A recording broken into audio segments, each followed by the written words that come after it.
All right. Well, Kelly, welcome to the show. Great to have you here. Thanks so much for being here. And why don't you start by just kind of tell everybody what you do? Okay, well, I am a graphic designer. I own a small agency. It's actually an all-female agency. That wasn't my intention, but it just happened organically. And so we do branding, marketing, advertising, concept development. So really focus on being high-level creatives and yeah. Yeah. And so you guys just rebranded. What's the name of the new agency? So the new agency is Blender Creative Company, and that was about 2 or 3 years in the process. Because when you're doing everybody else's branding, you don't get to yours. Trust us, we know. I'm like the marketing company that doesn't market. Right. I get it. Absolutely. Yeah. Well, so I kind of had a little bit of a backstage view into that rebrand process, and it was super. You guys were super intentional, and so talk a little bit about the name, like why Blender, like what does that mean? Yeah. When I was in design school, I had a professor that introduced me to the Gestalt theory. And this theory is like, all the individual parts are, one entity on their own. When you bring them together, create something brand new, totally unique. So that's what really design is. I mean, it really takes, we were talking about fonts earlier, typography, imagery. You're taking all those elements and you're bringing it together and creating something brand new and unique. And that's basically what the Gestalt theory is.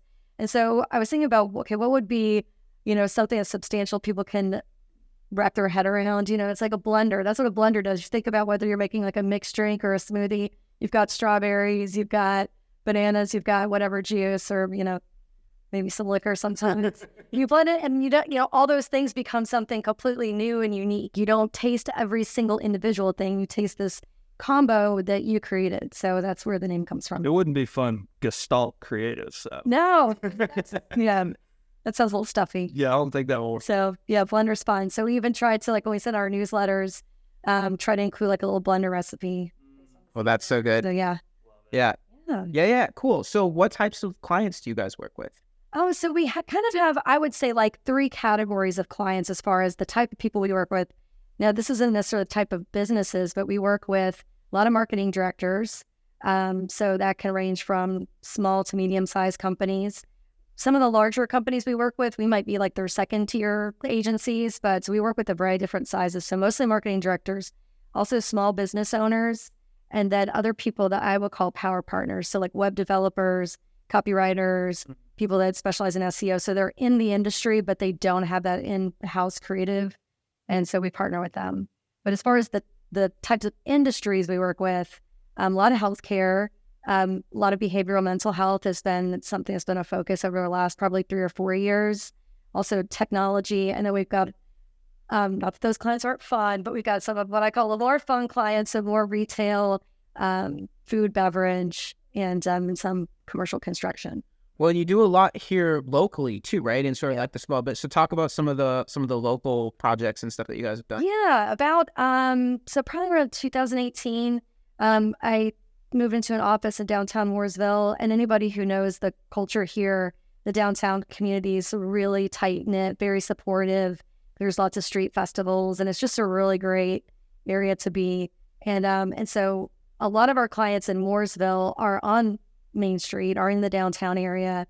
And so we have 158 on Main, which is a cocktail bar, and Dive Bar, which is their Great branding. Just to let you know, I stopped by before it opened, and I was like, hey, your sign's really cool. Like, I like the logo and everything. And before they opened, he's like, well, come check it out. I was like, nice. I love your branding. It's really good. So great to meet you with that. Ice cubes. Yeah. Yeah, so it's fun. It's everywhere in there. And then also Dive Bar, which is kind of their, I would say they're like, redneck cousin maybe. Yeah, that's a really good one. Their brand voice is totally different. You've got the highbrow 158 on the Main, and then you've got kind of the fun-loving, blue collar guy for Dive Bar. So we do all their branding, all their merchandise, really help create their brand personality. And then also we've got MV2 Partners, which is a development company. So they have Mill One, which is a commercial on the bottom. So it's all retail, restaurants, and then it's condos on top. And they also are just getting ready to open up Station 222. So that's going to be brand new. It's downtown Mooresville. The video for the mural that got made across the street. Oh, yeah. Yeah, she did a great job. Had to do a whole documentary on that. Oh, very cool. Yeah. There's a lot of stuff happening. And then also Pie in the Sky Pizza, which those guys are super fun. They plug us all the time. So they're right next to Station 222. And then a couple, we've got a spa salon, Makula. I'm going to forget someone. I'm going to feel real bad. Oh, and also our newest rebrand was for Brawley Seed Company. So they've been around since the 40s. And so now it's the grandkids that have taken over. And so they're actually, it was Brawley Garden Center. They went back to Brawley Seed Company. Right. So we did a real, vintage retro brand for them. And so they're doing a lot of merchandise. And they were just featured in Our State magazine. So we got Kennedy's flowers from there for her first birthday. Oh, that's amazing. It's a really neat place. So, I mean, what all these places have in common is they're really invested in the community. They're trying to bring a lot of new, fun, exciting things to Mooresville, which is a super fast-growing area, as you know. Yeah, Mooresville, there's a lot happening in Mooresville. Like, you don't That's their slogan. Yeah. Is it really? It's happening. You don't get up here quite as much. There's a lot going on. It's fun. It's funny because there's people like, I have a friend that lives down south, like Fort Mill, Steel Creek area, and they're like, wow, this is, really fun, pretty cool. Because it's just got that small town feel. And, you can, now that they have the social district, you can grab dinner, you can go see stand-up comedy, live music, street festivals. So it just has a really good feel to it, and it keeps expanding. Yeah. So, yeah. Love it. Yeah. So as somebody who just does amazing branding, logos, and things like that, when you're walking down the street and you see, just not great logos or on websites, does that hurt you? Does a little piece of you die inside? See, oh yeah. I mean, there's a lot of good design happening out there that is even through different tools that people use, small businesses can use, Fiverr and different things where they can get some good design, but there's still a lot of bad design out there. Yeah, there's times I reached out recently to a product that I love, and I was like, I really would love to help you, and and the same thing for a place here in Mooresville. Yeah, they just posted a really, really bad video, and I was like, hey, you deserve better. I will do it for free, honestly. Yeah, because I don't want you to have this. Right. Yeah, this product is excellent, and it's and they're starting to distribute more and more, and I see it. I'm like, oh. That was good when you first got started. Mom and Pop logo, you can tell, usually when they tell me, oh, we did that ourselves. I'm like, no kidding. What if that is it? I know that. Instead of graduate out of it. Well, it's going to be hard to emotionally detach you from that. Yeah. I got it. Yeah. Yeah, there is a lot of emotional attachment to logos in particular. Maybe marketing collateral websites, things like that. People don't get as emotionally attached with logos.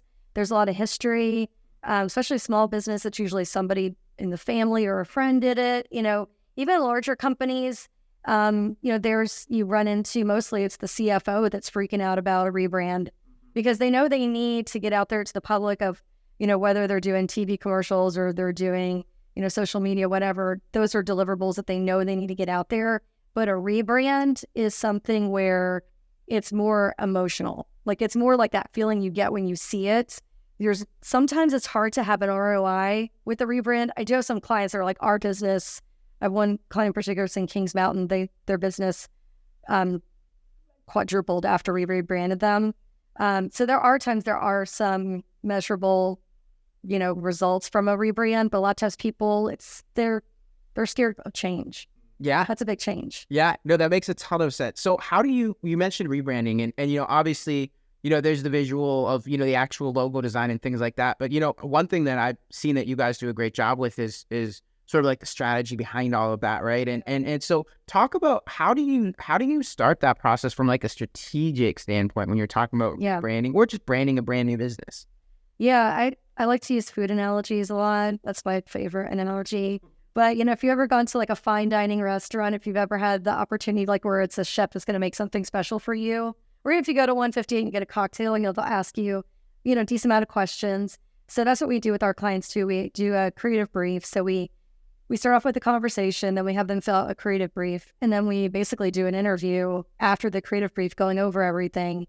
So a lot of it is, finding out the history of the company, where they've been.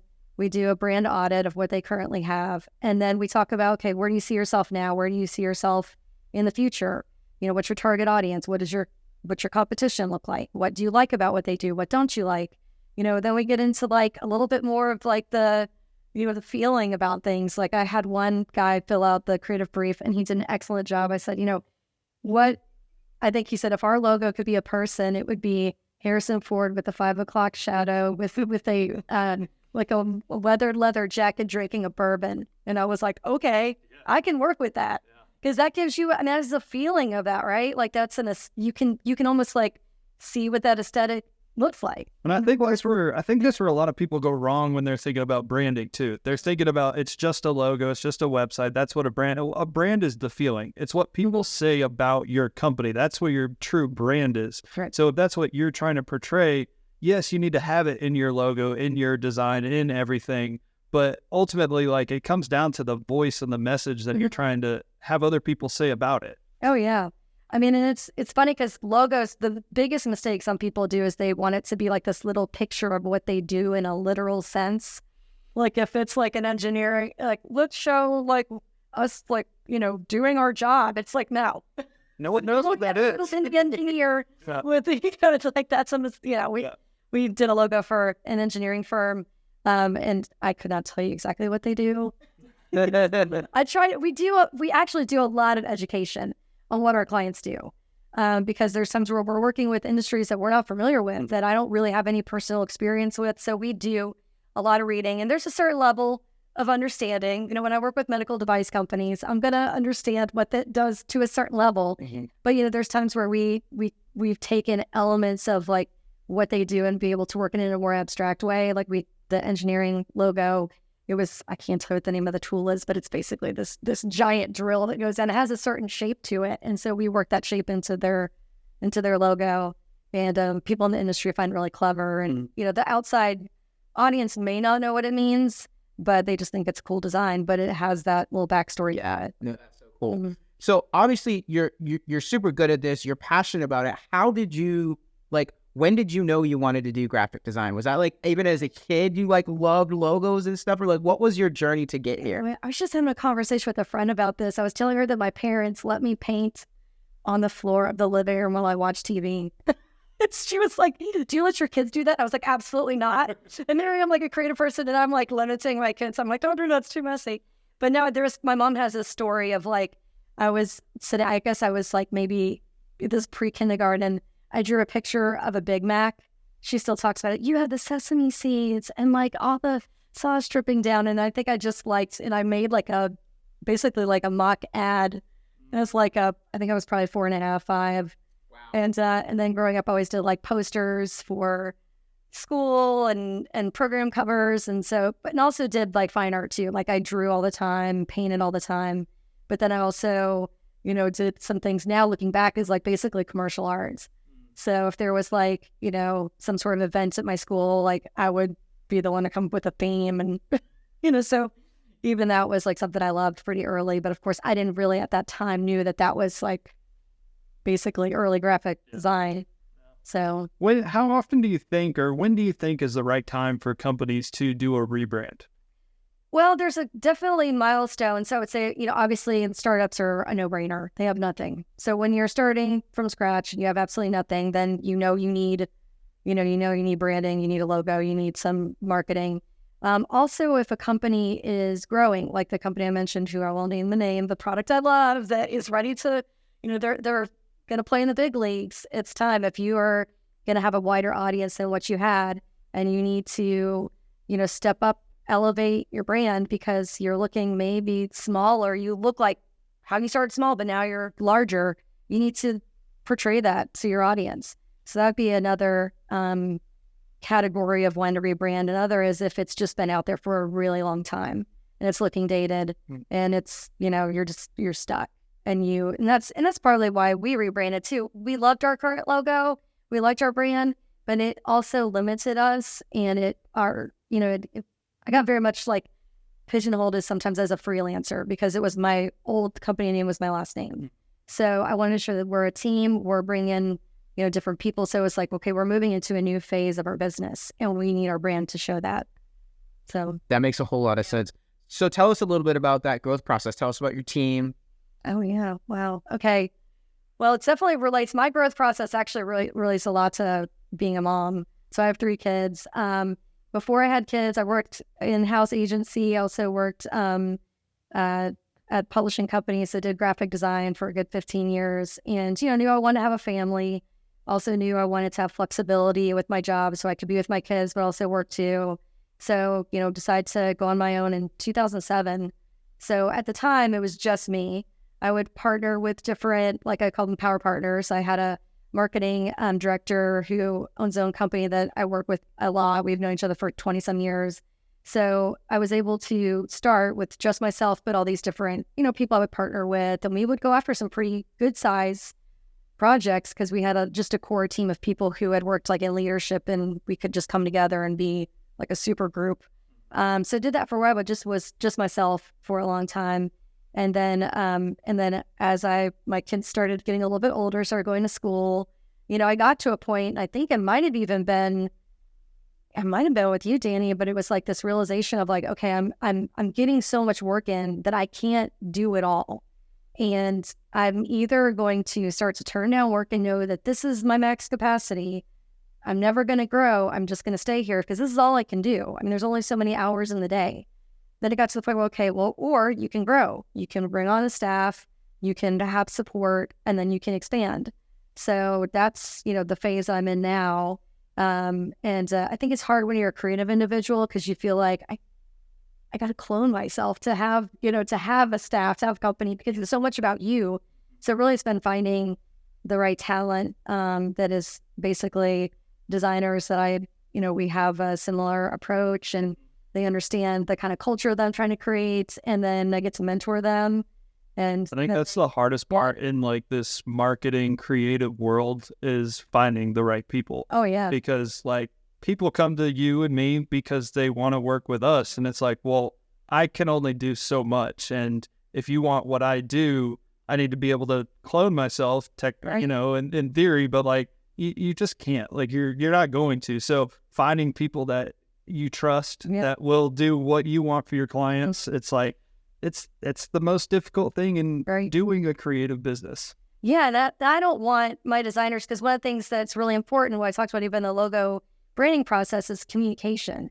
So that's one of the things that I think that probably a lot of designers fail the most in, and they don't really train you in school. It's like a lot of your classes, if you're going to be a graphic designer, are, like all the different, technology and different, whatever it is, like the different medias to work in. But as far as like being a good communicator, like that's key. You have to know the right questions to ask. You have to be able, and to have customer service too. I mean, a lot of what we do is like customer service. A lot of it's perception, juggling. There's so much project management and time management in design. Deadlines are a huge part of our world. So knowing how to manage those things, knowing how to communicate your work and talk about your strategy and the backstory of why you did what you did, that definitely separates people. And so that's what I have for too, is like, because I don't want my designers to always, be behind me. I want them to be able to communicate directly to the client. Yeah.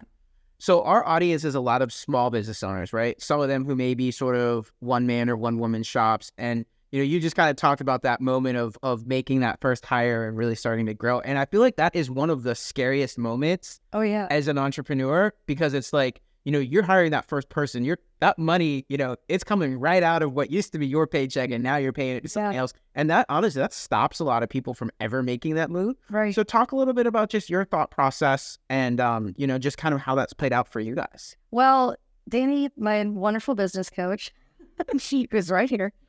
You recommended, I think it was the E-Myth. It's one of my favorite books. Yeah. It was really good because it talked about something that I had actually witnessed happen with some people, entrepreneurs that I know, where you start off like the author talks about I think it's probably a invented woman who owns a pie shop, and everybody loves her pies, and so great, you should own your own pie shop. So she's making pies constantly all the time, and she's miserable because she gets the love of making pies goes because she just is, wake up, make pies, go to sleep. And because owning your own business, you're doing everything. And of course, then there's the part to staff up. Okay, well, you bring people and all of a sudden it feels wonderful. It's great because, wow, I've got people to help me. And there is that fear of like, am I going to be able to pay them? They're relying on me to bring the business in. I mean, it's definitely daunting. Danny gave me a lot of encouragement to take that leap. I'm like, I'm not the first person to do this. People have done this before, so I can do this. But also knowing like there's the potential of, then there's that next phase of where then it feels like too much. Then it's like, there's people that I can't do this anymore. I'm going to go back to just being me. And then you go back to being the overextended pie maker. So it's like trying to plan ahead for those seasons and know that, there's going to be some growing pains. And, but knowing that, having the right support. Danny's been awesome, and just started working with a financial advisor because that's where my weakness is. It's not my strength. You're creative. Like, the last thing you want to think about is dollars. I listen to some of I think I listened to some of the entrepreneurs that you've had on here, like the guy who created the chili pad. And, yeah. I mean, there are so many entrepreneurs that are they are just so business savvy, so financially savvy. And then I'm like, wow. So it's kind of to hire somebody like that. Yeah. And, consult to help me out. So knowing where my strengths are, know where my weaknesses are, and then the weaknesses, finding people to support me. Yeah, cool. So Kelly, how can people learn more about you guys? How can they follow you guys? Yeah, so our website, which is blendercreativeco.com, and we're also the same on Instagram, Facebook, kind of on Twitter. I got to get my teenager to help me with that. But yeah, so we're on and also on LinkedIn as well. And there's telephone too. But love it. Well, nobody uses that anymore. I want to see on your social media, I want to start seeing some stuff about your favorite fonts and color schemes and all that, because I'm a sucker for some good color combos and fonts that pair up. So I'm gonna be on there looking. Yeah, we do a lot of that's a lot of our branding is creating color palettes. Yeah, I love it. Which is super fun. Yeah. Some designers don't like it. I'm just showing off how good we can be. Imagine if I did it for your business. Yeah, absolutely. Then we should definitely do that because that's fun. We love that stuff. And and sometimes I talk about this, Danny, when you do it for so long, you forget that, oh wow, this is actually a skill that people might be interested in seeing. So what you take for granted of what you're good at is oh, that just comes natural. Right. And it's oh no, people, they didn't even think of that. Yeah, no, that's thank you for yeah. Love it. Well, Kelly, thank you so much for joining us. Yeah, thanks for having me.